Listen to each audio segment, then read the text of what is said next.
Halo teman-teman, kita akan menyaksikan progres pembangunan jalan di Desa Somoleter, Kecamatan Bruno, Kabupaten Purworejo.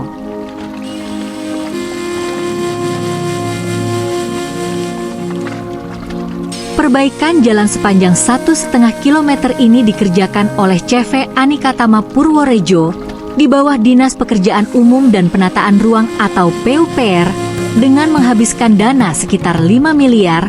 Proyek perbaikan jalan ini diharapkan selesai pada bulan November tahun 2024, dimulai dari wilayah Krajan sampai dengan Somodadi.